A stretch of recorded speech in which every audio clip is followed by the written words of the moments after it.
नमस्कार, मेरा नाम अमित कुमार है। आज हम बात करेंगे पर्यायवाची शब्द के बारे में। बेसिकली जो पर्यायवाची शब्द होता है उसको हम सिनोनिम्स कहते हैं, क्योंकि जो पर्यायवाची शब्द है उसमें एक शब्द के कई मतलब होते हैं, यानी कि एक शब्द के कई अलग अलग शब्द होते हैं लेकिन उनका मतलब सेम होता है। तो बेसिकली उसके ऊपर में बात करने वाले हैं। पहली चीज हम ये देखना चाहेंगे कि जो पर्यायवाची शब्द है उसका मतलब क्या है। जस्ट लाइक केवल हम ऐसे शब्द जिनके अर्थ समान हो पर्यायवाची शब्द कह जाता है, या किसी शब्द विशेष के लिए प्रयुक्त समानार्थक शब्दों को पर्यायवाची शब्द कहते हैं। यानी कि सबसे पहली लाइन को अगर आप पढ़ोगे तो आपको समझ में आएगा कि जो पर्यायवाची शब्द है कोई भी एक वर्ड है, जैसे दया, तो दया का कई सारा मतलब होता है। जस्ट लाइक दया का मतलब होता है दया, करुणा, ठीक है। तो एक मतलब बन रहा है, मतलब दोनों का सिमिलर है पर दोनों में शब्द अलग अलग है। ओके, जैसे फॉर एन एग्जाम्पल जैसे हम कहते हैं, यहाँ पर हमारे पास में दिया हुआ एग्जाम्पल जैसे अंक है।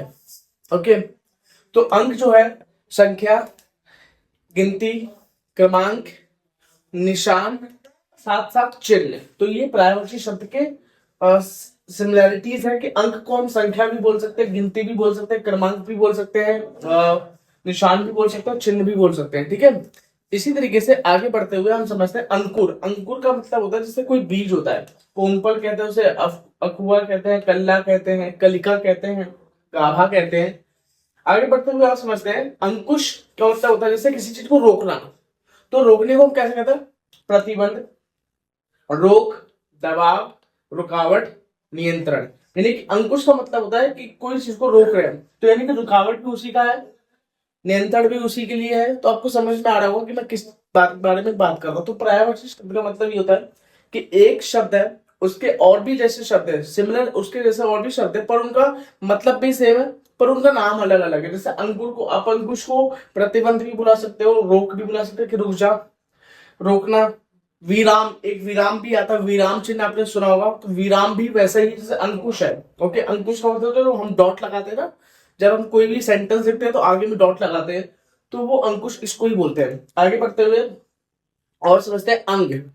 अंग का मतलब क्या होता है? अवयव, अंश, काया, खंड, और इसी के साथ साथ उपांश। आगे बढ़ते हुए समझते हैं अंग, एक और अंग है, क्योंकि अंग के बहुत सारे मतलब थे तो हमने यहाँ पे कई सारे जैसे टुकड़ा, घातक, कलेवर, शरीर और दह।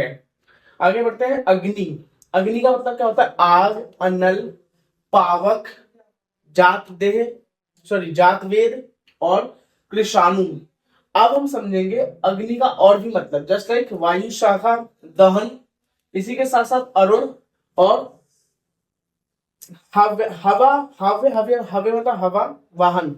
तो वो जो हवा से वाहन चलता है कि अग्नि, जब हवा चलती है तो आग बढ़ती है, तो इसे हव्य वाहन भी कहा जाता है, क्योंकि हव्य शुद्ध शब्द है संस्कृत का, तो उसे हव्य वाहन भी कहते हैं। इसी के साथ साथ हुताशन, हुताशन ऑल्सो अग्नि शब्द है, ठीक है। आगे बढ़ते हैं आंचल। आंचल का मतलब क्या होता है? पल्लू। जैसे माँ का आंचल होता है, सब पल्लू कहते हैं कि पल्लू में जाकर छुप जाता है। छोर, जो आंचल होता है वो हमेशा साड़ी का किनारा होता है, इसीलिए उसे छोर भी बुलाते हैं। ओके, क्षेत्र, अंत और प्रदेश और किनारा, ठीक है।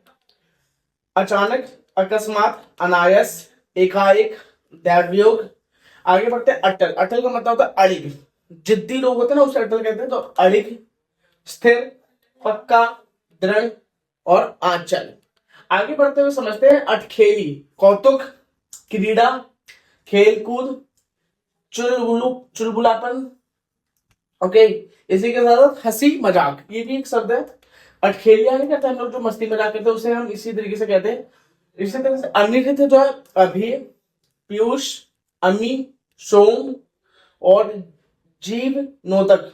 ओके, आगे समझते हैं अयोग्य। अयोग्य का मतलब क्या होता है कि कोई व्यक्ति है जो मेरिटोक्रेसी को प्रेफर नहीं कर रहा है। तो मेरिटोक्रेसी को प्रेफर नहीं कर रहा है और वो मेरिटोक्रेसी को मैच नहीं कर रहा है। तो दो चीजें हैं। पहला, मेरिटोक्रेसी का मतलब होता है कि एक व्यक्ति जो अपने वैल्यू को मेट कर रहा है, एक व्यक्ति जो अपनी पावर को, उनको जिसको सर्व करना है, जिससे जो पावर चाहिए उस इंसान से, वो उसको मेट कर पा रहा है, तो उसे हम कहते हैं योग्य। और जो अयोग्य होता है वो उसको मैच नहीं करता, जस्ट लाइक नालायक, नाबालिग, ना ना ना काबिल, सॉरी है, अयोग्यताहीन, जिसके पास में कोई योग्यता ना हो, अनहड़। इसी के साथ साथ अभिप्राय का मतलब क्या होता है, प्रयोजन, आश्रय, तात्पर्य, मतलब और मंतव्य। ओके, अभिप्राय के और भी मतलब है, मंशा, विचार, उद्देश्य, अर्थ। आगे बढ़ते हैं, अर्जुन, भारत, गुणाकेश, पार्थ, महाबाहु। आगे बढ़ते हुए धनंजय।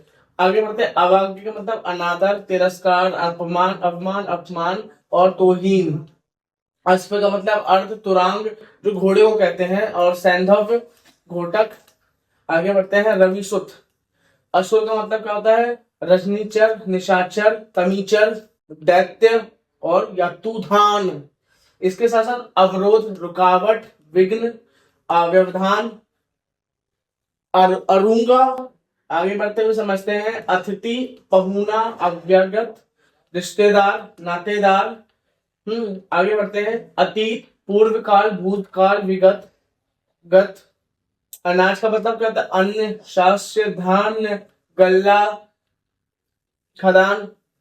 अनाज का मतलब क्या होता है, सॉरी, अनाड़ी का मतलब क्या होता है, अनजान, अनभिज्ञ, अज्ञानी, अकुशल और अध्यक्ष। जिसको किसी बात का नॉलेज ना हो उसे अनाड़ी कहते हैं। अनार, सुनील, बागफल, विदाना, रामबीज और सुप्रिय। आगे बढ़ते हुए समझते हैं, अनिष्ट, बुरा, अपकार, ओके, अहित, नुकसान, अमंगल हो जाना। ओके, अनुकंपा का मतलब होता है दया, मर्सी, कृपा, करम, कृपा, मेहरबानी। आगे बढ़ते हुए समझते हैं, अनुपम, सुंदर, अतुल, अनूठा, विचित्र और अनोखा। आगे बढ़ते हुए समझते हैं, अपमान का मतलब अनादर, उपेक्षा, निरादर, अवज्ञा, तिरस्कार। और समझते हैं, निडर, साहसी, निर्भय, निर्भीक। आगे समझते हैं, अभिजात, कुलीन। अभिजात मेरा थोड़ा फेवरेट है क्योंकि इसको समझाने में थोड़ा सा मुझे इजी लगता है, और इसको मैं इसलिए भी बोलना चाहता हूँ कि जो अभिजात का मतलब है, जैसे हमारी जो हिंदू धर्म है, सनातन धर्म है, उसमें 4 प्रकार के वर्ण है। पहला वर्ण है ब्राह्मण, क्षत्रिय, फिर उसके बाद वैश्य, शूद्र। सबसे नीचे कैटेगरी में शूद्र आता है, सबसे ऊपर में ब्राह्मण आते हैं। तो ब्राह्मण को अभिजात कहा जाता है, कुलीन कहा जाता है, सुजात कहा जाता है। मतलब एक तरीके से जो सबसे हायर प्रोफाइल है उनको ऐसा बोला जाता है, उनको ऐसा समझा जाता है, खानदानी है, उच्च और पूज्य। अभिज्ञ मतलब जानकार, विज्ञ, परिचित, ज्ञाता। आगे समझते हैं, अभिमान, गौरव, गर्व। आगे समझते हैं, नाज, दर्प और घमंड। और समझने की कोशिश करते हैं, स्वाभिमान, अहंकार, अहमिका, मान, दंभ। अभियोग का मतलब होता है दोषारोपण, कसूर, अपराध, गलती और आरोप। अभिलाषा, कामना, मनोरथ, इच्छुक, इच्छा, चाह, मनोकामना। अब ई से शुरू होने वाले जो पर्यायवाची शब्द है उनके बारे में बात करेंगे। जस्ट लाइक जैसे इंदिरा, लक्ष्मी भी कहते हैं उसे, रमा भी कहते हैं, श्री भी बोलते हैं और कमला भी बोलते हैं। आगे बढ़ते हैं, इच्छा, लालसा, मनोकामना, मनोरथ। आगे बढ़ते हैं, इह और मधवा। और समझते हैं, इंद्र।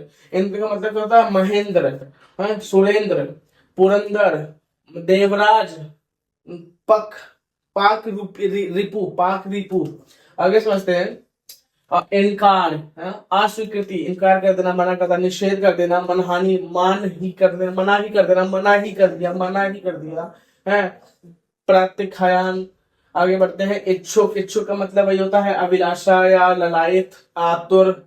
आगे समझते हैं, इशारा, संकेत, निर्देश। आगे समझते हैं, इंद्रधनुष, सुरचाप, इंद्रधनु, शक्रचाप, इंद्रपुरी, देवलोक, अमरावती, इंद्रलोक और देवेंद्रपुरी भी बोलते हैं इसको, और सूरपुर भी बोलते हैं। ओके, आगे बढ़ते हुए और समझते हैं, जैसे ई से बनने वाले जो पर्यायवाची शब्द, अब जैसे ईख है, ईख को हम क्या बोलते हैं, बेसिकली गन्ना बोलते हैं, ऊख बोलते हैं, रसाल बोलते हैं, रस दंड बोलते हैं, जो रस का दंड होता है ईख, पोंडी भी उसे बोलते हैं। आगे समझते हैं, ईमानदार, सच्चा, निष्कपट, जिसके पास में कोई कपट ना हो उसे निष्कपट बोलते हैं। सत्यनिष्ठ होता है, एक सत्य पर्यावरण होता है। ईश्वर, परमात्मा, परमेश्वर, इन, ईश, ओम और अगोचर। आगे समझते हैं, ईर्षा, ईर्षा, मत्सार, आहा, जलन, कुढ़न और स्पर्धा।